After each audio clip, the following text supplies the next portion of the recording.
Hello friends, welcome to துரன் academy.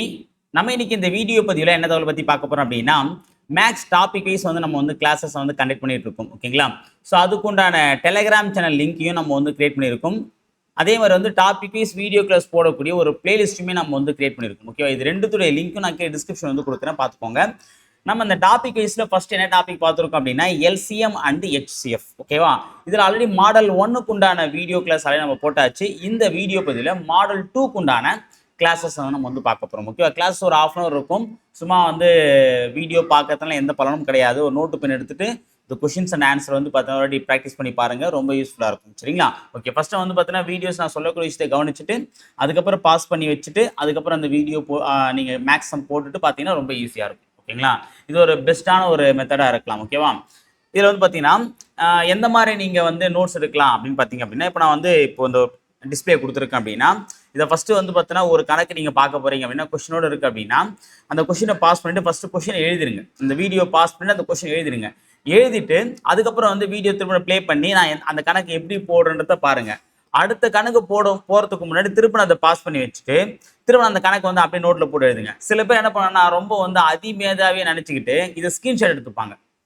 Okay, screenshot எடுத்து வச்சு எந்த பிரயோஜனமும் கிடையாது. ஓகேவா? நம்ம முன்னாள் சேம் சொல்ல பார்த்தீங்கன்னா எந்த பயனும் இல்லை. அதே மாதிரி தான். சரிங்களா? ஸோ அப்போ உங்களுக்கு பார்த்தீங்கன்னா நிச்சயம் வெற்றி கிடைக்கணும் அல்லது வெற்றி நிச்சயம் நடக்கணும் அப்படின்னா தயவு செஞ்சு என்ன பண்ணுறீங்க அப்படின்னா, அதாவது அந்த ஸ்க்ரீன்ஷாட் எடுக்கிறது, இந்த பிடிஎஃப் அனுப்புறது, அந்த வேலை வச்சுக்காதீங்க. அந்தந்த விஷயத்த அப்போவே செஞ்சோம் அப்படின்னா அதுக்குண்டான பலனே வேற. ஓகேவா? ஸோ அதனால் பார்த்தீங்கன்னா கொஸ்டினை பாஸ் பண்ணி வச்சுக்கோங்க, எழுதிருக்கோங்க. எழுதுனதுக்கப்புறம் நான் போடுற மெத்தடை பார்த்து கவனிங்க. அதுக்கப்புறம் பாஸ் பண்ணிட்டு அந்த கொஸ்டின் ஆன்சரை எழுதிக்கோங்க, ஸ்டெப்ஸ் எழுதிக்கோங்க. அப்புறம் திரும்ப ப்ளே பண்ணி அடுத்த மேக்ஸை பாருங்க. இந்த மாதிரி பார்த்தீங்கன்னா நானும் வீடியோ முடிக்கும் போது நீங்களும் என்ன பண்ணுவீங்க, மேக்ஸை போட்டு முடிச்சிருவீங்க. அப்போ 2 பேரும் ஒன்றா முடிக்கிற மாதிரி இருக்கும். அப்போ ½ hour வீடியோ அப்படின்னா நீங்கள் ஒரு 1 hour செலவு பண்ணீங்க அப்படின்னா மொத்தமாக அந்த மாடல் சம்மே முடிச்சிடலாம். அதை அப்பப்போ நீங்கள் போட்டு பார்த்தா போதும். நான் ஹோம்ஒர்க் சம்மும் கூடவே தரேன். அதை நீங்கள் ட்ரை பண்ணிங்கன்னா சூப்பராக இருக்கும். ஓகேவா? சரி, ஓகே. இப்போது இந்த கிளாஸ் போகிறதுக்கு முன்னாடி மாடல் 1க்கு உண்டான ஒரு 3 ஹோம்ஒர்க்ஸும் கொடுத்துருந்தேன். ஓகேவா? அதுக்கு நான் கீ ஆன்சர் மட்டும் நான் சொல்கிறேன், நோட் பண்ணிக்கோங்க.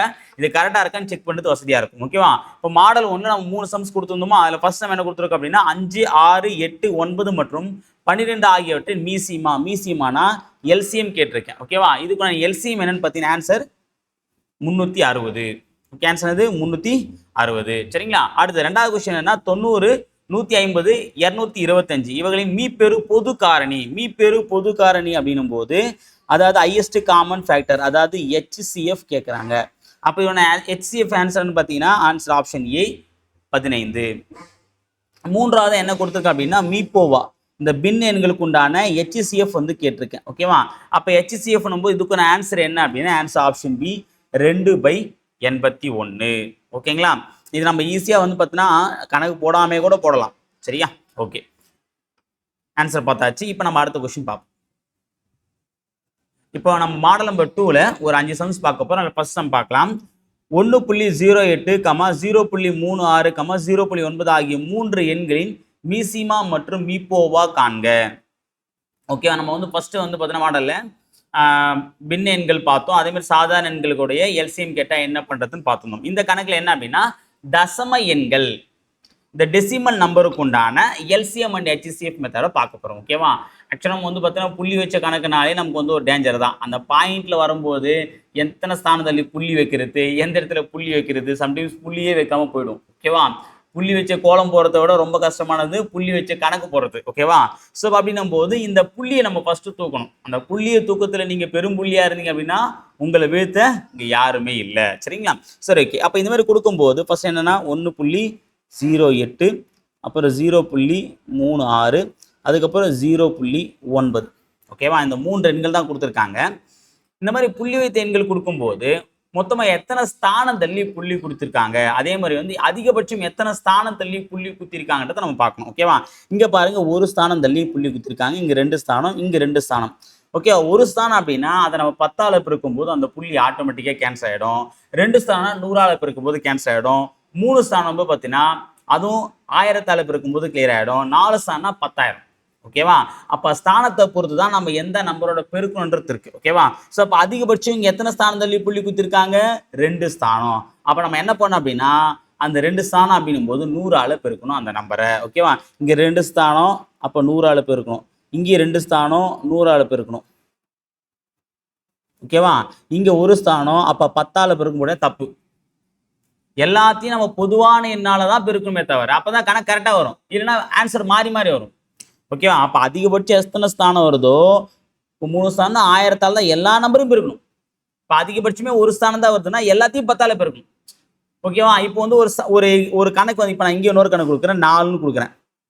சார் இங்கே தான் புள்ளியே இல்லையே, இங்கேயா சார் 100ஆல பெருக்கணும் அப்படின்னா அப்படி கணக்கு கிடையாது. அந்த தொடரில் எத்தனை தொடர் இருந்தாலும் சரி, அதிகபட்சம் எத்தனை ஸ்தானம் தள்ளி புள்ளி குத்தி இருக்காங்களோ அதுக்கேற்ற மாதிரி பெருக்கணும். ஒரு ஸ்தானம்னா 10, 2 ஸ்தானம்னா 100, 3 ஸ்தானம்னா 1000, 4 ஸ்தானம் 10,000.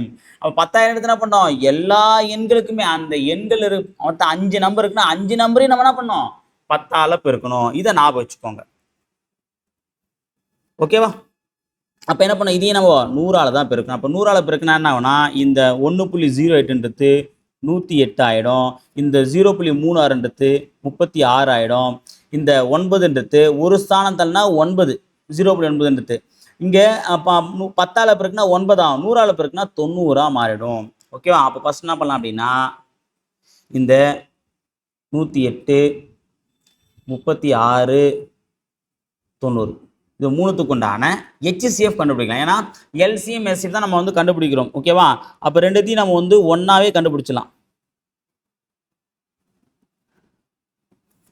ஓகேவா? அப்போ LCM அப்படி ஃபர்ஸ்ட் HCF கண்டுபிடிக்கணும் அப்படின்னா மூன்றுமே ஒரு பொதுவான எண்ணால வகுப்புன்றதை பார்த்துருக்கோம். ஓகேவா? ஸோ அப்போ மூன்றுமே எந்த நம்பரால் வகுப்படும், 1, 8, 9, 3, 3, 6, 9. அப்போ மூணுமே 9ஆம் வாய்ப்பாட்டில் வகுப்படும். 1, 9, 9, 2, 9, 18. இங்கே 4, 9, 36. இங்கே 5, 9, 90. ஓகேவா? ஸோ அதுக்கப்புறம் என்ன புது நம்பர் வகுப்படுமா, எல்லாமே இரட்டைப்படை எண். அப்போ கண்டிப்பாக 2ஆம் வாய்ப்பில் வகுப்படும். போகலாமா? 6, 2, 12, 2, 4, 2, 10, 6, 5 அடுத்தடுத்த நம்பர் வந்துச்சு. அப்போ அடுத்தடுத்த நம்பர் வந்து என்ன சொன்னேன், அதனுடைய HCF 1. அப்போ இதுக்கப்புறம் நம்ம HCF வராது. அப்போ இந்த நம்பரை மட்டும் போட்டுக்கலாம். HCFக்கு என்னது, 9 × 2. அப்போ 9, 2, 18. ஓகேவா? அடுத்து பாருங்க, மீதி இருக்க பெருக்கணும் அப்படின்னா மீதியெல்லாம் இது 2ஆம் போடலாமா, 3, 2, 6, 1, 2, 5. ஓகேவா? ஸோ அப்போ மீதி என்ன இருக்கு, 9, 2, 2, 3, 5. அப்போ இந்த 5 2 பிறகுனா 2 10. அப்புறம் 9, 3, 27, 27 டபுள் ஆக்குனா 54. 54 இது ஒரு 0 சேர்த்தோம் அப்படின்னா 540. எவ்வளோ, 540. ஓகேவா? அப்போ இதோட HCF 18, LCM 540ன்னா இதோட கணக்கு தப்பு. ஆப்ஷன் முதலே கொடுத்துருப்பாங்க. HCF வந்து 18. நம்ம என்ன பண்ணுவோம், சூப்பர் ஆன்சர் கண்டுபிடிச்சு போட்டுரும். ஓகேவா? ஆனால் என்னன்னா இங்கே ஒரு விஷயம், நம்ம ஒருத்தங்கிட்ட கடை வாங்கினா என்ன பண்ணோம், அவனுக்கு தெரியாம ஊரோட்டு ஓடினுமா, அதான் கிடையாது. ஓகேவா? என்ன பண்ணோம் அப்படின்னா திருப்பி கொடுக்கணும்.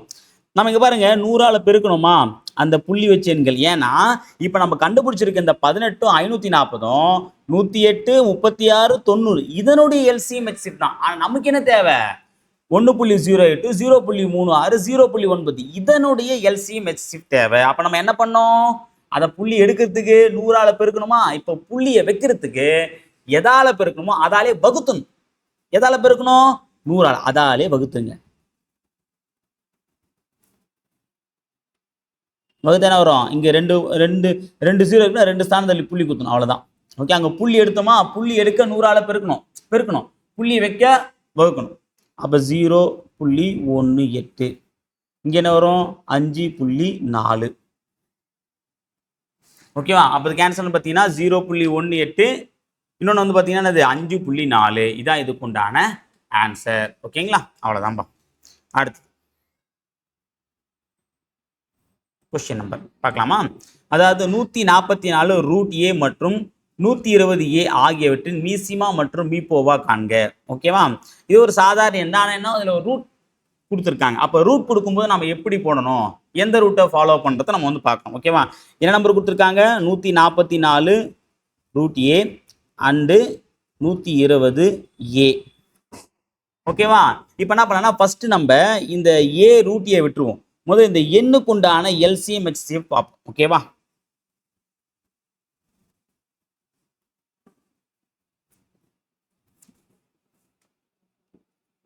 144 120. ஓகே, ரெண்டுமே 12 ஆப்பில் வரும். 12 12 144, 12 120. அடுத்து ரெண்டாவது போட்டோம் அப்படின்னா 6 2 12 I 2 10. அவ்வளோதானா? அப்போ 12 2 24. எக்ஸெப்ட் என்ன வரும்? 12 × 2 24. ஏன்னா இதுக்கப்புறம் எதுவும் புது நம்பர் வரும், ஏன்னா அடுத்த நம்பர் இருந்துச்சு. இதுவே HCF என்ன வரும்? LCM என்ன வரும்?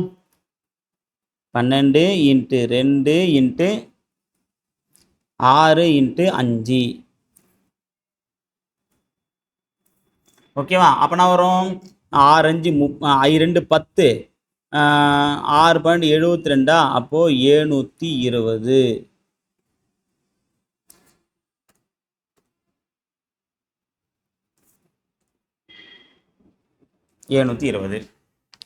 ஓகேவா? இது வந்து பார்த்தீங்கன்னா 144 120 எல்சிஎம் எஸ்எஃப் தான். நமக்கு என்ன தேவை? 144 ரூட் ஏ 120 ஏ தேவை. ஓகேவா? ஸோ அப்போ அப்படின்னும் போது பார்த்தீங்க அப்படின்னா இந்த இடத்துல நம்ம கவனிக்க வேண்டிய விஷயம் என்ன அப்படின்னா, இங்கே ரூட் ஏ இருக்கு, இங்கே ஏ இருக்கு. ஓகேவா? நம்ம ஏவை என்ன பண்ணலாம் அப்படின்னா 2 ரூட் ஏவா பிரிக்கலாம். ஓகேவா? 2 ரூட் ஏவை பிரிக்குன்னா ஒரு ஏ கிடைக்கும். அது 2 ரூட் ஏவை பிரிக்குன்னா ஒரு ஏ கிடைக்கும். அப்போது இங்கே பாருங்கள், இந்த இடத்துல ஒரு ஏ இருக்குது. இந்த ஏவை நம்ம என்ன பண்ணலாம்? 2 ரூட் ஏ எழுதலாமா? இப்போ HCF அர்த்தம் ரெண்டுத்துலேயும் பொதுவான இது இருக்கும். இங்கே ரெண்டுத்தையும் எது பொதுவாக இருக்கு? இங்கே ஒரு ஏ, இங்கே ஒரு ஏ இருக்குது. அப்போது ரூட் ஏ. ஓகேவா? இதுவே வந்து பார்த்தா எல்சிஎம்க்கு என்ன பண்ணோம் அப்படின்னா எது பெருசாக இருக்கோ அதை எடுத்து எழுதும். கரெக்டுங்களா? இங்கே வந்து பார்த்தீங்க அப்படின்னா இப்போ வந்து ரூட் ஏ, இங்கே ஏ இருக்குது. இதை அடித்து நம்ம வகுக்கிறோம் அப்படின்னும் போது இந்த ஏக்கு என்ன பண்ணா 2 ரூட் ஏ × ரூட் ஏ போடலாமா? அப்போ நம்ம ரூட் ஏல அடிக்கும்போது ஓ ரூட் ஏ, இங்கே ஒரு ரூட் ஏ கேன்சல் ஆகிடும், இன்னொரு ரூட் ஏ இருக்கும். அப்போ நம்ம எல்சி என்ன பண்ணோம்? இங்கே இருக்குது, இங்கே இருந்து இப்போ இருக்குமா? அப்போ ரூட் ஏ × ரூட் ஏ போட்டால் என்ன கிடைக்கும்? ஏ கிடைக்கும். அப்போது HCFக்கு ரூட் ஏ வரும், எல்சிஎம்க்கு ஏ தான் வரும். ஓகே, புரிஞ்சுதுங்களா? அப்போ என்ன ஆன்சர்? 24 ரூட் ஏ அண்டு 720 ஏ. ஓகேவா? அவ்வளோதான் அதுக்கு ஆன்சர். சரிங்களா? அவ்வளோதான். அடுத்த கணக்கு பாருங்க. அடுக்குகளை கேட்குறாங்க அப்படின்னா எப்படி போகிறது? ஓகேவா? இப்போ எண்களுடைய அடுக்குகளை கேட்கும்போது நம்ம இந்த கணக்கு பார்க்கும்போது என்னன்னா சார் இது எழுத்தி ஒரு புரியலையே சார் அப்படின்னு தோணும்.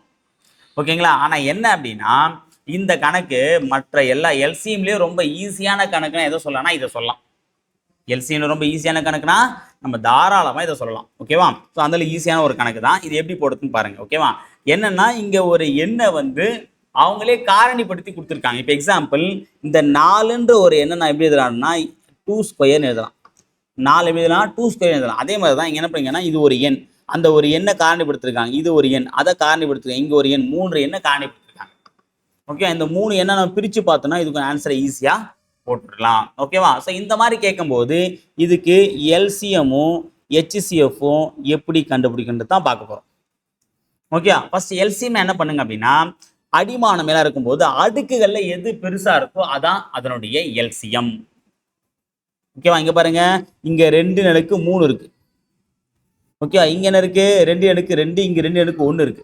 இது 3 எது பெருசு? 2 அடுக்கு 3 தான் பெருசு. அப்போ ஓகேவா? இன்ட்டு 3 பாருங்க, இங்கே 3 ஸ்கொயர் இருக்கு, இங்கே 3 பவர் 5 இருக்கு, இங்கே 3 இல்லை. ஓகேவா? நம்ம என்ன சொல்லியிருக்கோம்? எல்சிஎம்னா ஏதாவது ஒரு இடத்துல இருந்தால் கூட எடுத்து போட்டுக்கலாம். HCF தானே சொல்லியிருக்கோம், எல்லா எண்களையும் இருக்கணும். கரெக்டுங்களா? எல்லா எண்களையும் வகுக்கக்கூடிய எண் தான் HCF. ஓகேவா? எல்லா எண்ணும் வகுப்படும் எண் தான் எல்சிஎம். ஓகே, அப்படி வகுப்படக்கூடிய எண் ஏதாவது ஒரு இடத்துல இருந்தால் நம்ம எடுத்து போட்டுக்கலாம். ஓகேவா? ஆனால் இங்கே 2 இடத்துல இருக்கு. இங்கே 3 ஸ்கொயர், இங்கே 3 பவர் 5, இங்கே இல்லை. அப்போ எது பெருசு? 3 பவர் 5 தான் பெருசு. அப்போ 3 பவர் 5. அடுத்து பாருங்க, இங்கே 5 இருக்கு, இங்கே 5 பவர் 2 இருக்கு, இங்கே 5 பவர் 3 இருக்கு. ஓகே, இது எது பெருசு? 5 பவர் 3 தான் பெருசு. அடுத்து பாருங்க, இங்கே 7 பவர் 4, இங்கே 7 பவர் 6, இங்கே 7 பவர் 2. எது பெருசு? 7 பவர் 6 தான் பெருசு. ஓகேவா? அவ்வளோதான்ப்பா எல்சிஎம்மே. பார்த்த உடனே போடக்கூடிய கணக்கு தான், பார்த்து போடக்கூடிய கணக்கு தான். கொஸ்டின்லேயே இதுக்கு ஒரு ஆன்சர் இருக்கு. சரிங்களா? அடுத்தது இப்போ HCF பார்க்கலாம். HCF என்ன சொன்னோம் அப்படின்னா அடுக்குகளே குறைவாக இருக்கிறத எடுத்து போட்டுக்கணும். ஓகேவா? இங்கே பாருங்க 2 பவர் 3, இங்கே 2 பவர் 2, இங்கே 2 பவர் எதுவுமே இல்லை. எதுவுமே இல்லைன்றதுக்காக சார் இங்கே அடுக்கே இல்லை, அப்போ 2 பவர் 2 போடணும்னு கேட்டால் கிடையாது. 2ன்னு போட்டால் என்ன அர்த்தம்னா 2 பவர் 1 இருக்குதான் அர்த்தம். அது இப்போ வெறுமனே நம்ம 2 போகிறோம்னா மேலே 1 இருந்தா அர்த்தம் பண்ணா வச்சுக்கோங்க. ஓகேவா? ஸோ அப்படின்னும் போது இங்கே 1 இருந்தா அர்த்தம். இது எது சின்னது? 2 பவர் 1 தான். அப்போ 2 இன்ட்டு இங்கே 3 ஸ்கொயர் இருக்குது, இங்கே 3 பவர் 5 இருக்குது, இங்கே 3 இல்லை. அப்போ 3 ஒரு இடத்துல இல்லைன்னும் போது நம்ம 3 தவிர்த்தணும், போடக்கூடாது. ஏன்? 3 எண்கள்லையும் ஒரு நம்பர் இருந்தால் தான் நம்ம எடுத்து போடணும். இங்கே இந்த இடத்துல இல்லை, அப்போ நம்ம போடக்கூடாது. அப்போ 3 வேண்டாம். 5 பாருங்க, 5 பவர் 1, இங்கே 5 பவர் 2, 5 பவர் 3. எது இருக்குது? 5 பவர் 1 தான் சின்னது. அப்போ இன்ட்டு 5. அடுத்தது 7 பாருங்க, 7 பவர் 4, 7 பவர் 6, 7 பவர் 2. அப்போ 7 ஸ்கொயர் தான் சின்னது, அதை எடுத்து போடணும். 7 49, 2 10, 490. சில நேரில் வந்து பார்த்தீங்கன்னா இந்த மாதிரி 490ன்ற மாதிரி அதை வந்து பார்த்தீங்கன்னா மல்டிபிள் பண்ணியே கொடுத்துருவாங்க ஆப்ஷனில். சில டைம் இப்படியே கொடுத்துருவாங்க. இப்போ இந்த மாதிரி எண்கள்லாம் ரொம்ப பெருசாக இருந்தால் இப்படி கொடுத்துருவாங்க. சப்போஸ் பெருக்கி போடக்கூடிய சம்மந்தம் தான் இந்த மாதிரி வந்து பார்த்தோன்னா அவங்களே அந்த எண்ணாவும் கொடுத்துருவாங்க. நோட் பண்ணி வச்சுக்கோங்க. ஓகேவா? அப்போ அடுக்குகளில் வந்தால் ரெண்டே விஷயம் மட்டும்தான். ஓகேவா? அடிமான சமமாக இருந்து அடுக்கில் எது உயர்வாக இருக்கோ அதை போட்டால் அது எல்சிஎம். ஓகே, எல்சிஎம் போடும்போது எத்தனை எண்கள் கொடுத்தாலும் ஏதாவது ஒரு இடத்துல இருந்தால் கூட அதை எடுத்து போட்டுக்கணும். ஓகேவா? இதுவே ஹெச்சிஎஃப்னும் போது பார்த்தீங்க அப்படின்னா அடிமான சமமாக வந்து அடுக்குகளில் குறைவான அடுக்குகளை கொண்டு எடுத்து போடணும். சரியா? ஆனால் என்ன ஒரு நிபந்தனை? எல்லா எண்களையும் அந்த நம்பர் வந்துருக்கணும். எல்லா தொகுப்புகள்லையும். இப்போ இது ஒரு தொகுப்பு 1, 2, 3 எடுத்து அப்படின்னா 3 பார்த்தீங்கன்னா 3 நம்பரே இல்லை, 2 தான் இருக்குது. அப்போ இதை நம்ம ஹெச்சிஎஃப்ல யூஸ் பண்ணலை. புரியுதுங்களா? ஸோ இந்த 2 இன்ஃபர்மேஷன் நோட் பண்ணிட்டீங்க அப்படின்னா இந்த அடுக்குகள்லேருந்து கேட்கக்கூடிய கணக்குகளை எத்தனை கணக்கு அடுக்கடுக்காக கேட்டாலும் நீங்கள் என்ன பண்ண முடியும்? ஈஸியாக போட்டுற முடியும். சரிங்களா? அடுத்த கணக்கு பாருங்க. 2 பவர் 3, 3 பவர் 2, 4, 5 பவர் 2 மற்றும் 15 மீசிமா மற்றும் மீப்போவா காண்க. ஓகேவா? ஆக்சுவலாக இந்த கணக்கு வந்து பார்த்தீங்கன்னா சில எண்கள் இதில் வந்து அடுக்குகளாக கொடுத்துருக்காங்க, சில எண்கள் அடுக்குகளாக கொடுக்கல. ஓகேவா? அப்போ இந்த மாதிரி எண்கள் கேட்கும்போது நம்ம இதுக்கு எல்சிஎம் எஸ்எஃப் எப்படி கண்டுபிடிக்கணும் அப்படின்னு பார்த்தீங்க அப்படின்னா ஒன்று இதை அடுக்காக மாற்றணும், இல்லை முழு எண்ணமாக மாற்றணும். இப்போ 2 பவர் 3 இருக்கு. அப்போ 2 4 4 3 12. அப்போ 2 3 வாட்டி பெருக்கணுமா? அப்போ 2 இன்ட்டு 2 இன்ட்டு 2ன்னு போட்டிங்கன்னா 2 4 4 2 8. அடுத்து பாருங்க 3 ஸ்கொயர் இருக்குது. அப்படின்னா என்ன அர்த்தம்? 3 2 முறை போடணும். 3 9, 5 4 அப்படியே போட்டுக்கலாம் அந்த நம்பரை.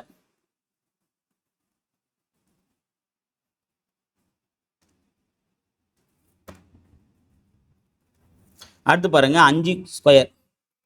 அப்படின்னா வரும் 5 இன்ட்டு 5 5 25. அடுத்து 15 இருக்குது, அது அப்படியே போட்டுக்கலாம், ஏன்னா அது அடுக்கு எதுவும் இல்லை, 15. ஓகே, அப்போ என்ன பண்ண அப்படின்னா 8 9 4 25 15 இதுக்குண்டான எல்சிஎம் அண்ட் ஹெச்சிஎஃப் கண்டுபிடிக்கணும். ஓகே, ஃபர்ஸ்ட் நம்ம ஹெச்சிஎஃப் கண்டுபிடிச்சிடலாம்.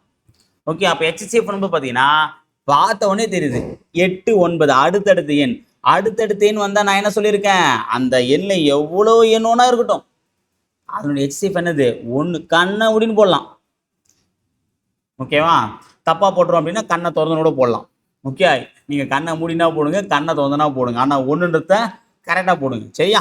ஓகே, ஏன்னா அடுத்தடுத்த நம்பர் வந்து என்ன சொல்லியிருக்கேன்? எத்தனை நம்பர்னா இருக்கட்டும் அடுத்தடுத்த எண் வந்தாலும் இல்லை அந்த எண்களில் ஏதாவது இடத்துல 1 வந்தாலும் அதனுடைய ஹெச்சிஎஃப் என்னது? 1 தான். இப்போ எல்சிஎம் தான் நம்ம வந்து கண்டுபிடிக்கணும். ஓகேவா? பார்க்கலாமா? முதல்ல என்ன 5ஆம் போட்டு பார்ப்போம்.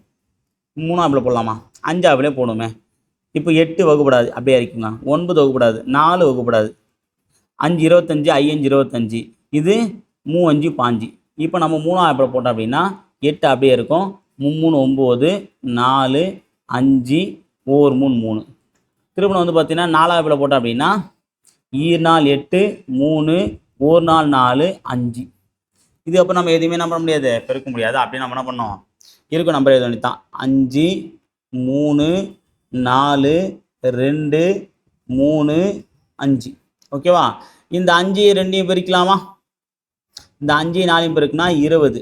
இந்த 5 2 பெருக்குனா 10. ஓகேவா? மீதி என்ன இருக்குது? இங்கே ஒரு 3, இங்கே ஒரு 3 இருக்குது. அப்போது 3 9 9 2 18. அப்போது எல்சிஎம் என்ன வரும் அப்படின்னா 180. இங்கே ஒரு 0 போட்டோம்னா 1800. அப்புறம் ஹெச்சிஎஃப் வந்து பார்த்தீங்கன்னா 1, எல்சிஎம் வந்து என்னது? 1800. புரியுதுங்களா? அவ்வளோதான்பா. அடுத்த கணக்கு பார்ப்போம். ஸோ அடுத்தது ரொம்ப முக்கியமான கணக்கு. இது நிறைய எக்ஸாம் வந்து பார்த்தீங்கன்னா ஃப்ரீக்வெண்ட்டாக கேட்டிருக்காங்க. ஓகேவா? என்ன அப்படின்னா இப்போ நம்ம எண்களுடைய அடுக்குகளை பார்த்தோம்.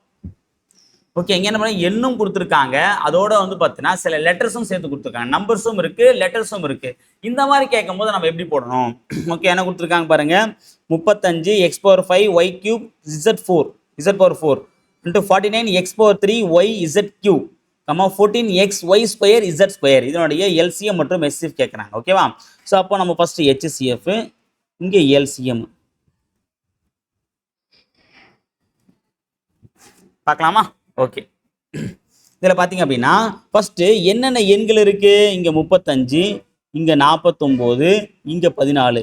இந்த எண்களுக்கு உண்டான எல்சிஎம் எஸ்சிஎஃப் கண்டுபிடிக்கலாம். 35, 49, 14. இந்த 3 எண்களுக்கு உண்டான ஃபஸ்ட்டு ஹெச்சிஎஃப் கண்டுபிடிப்போம். எஸ்சிஎஃப்னா வரும் 7 போடலாமா? 7 35, 7 49, 7 14.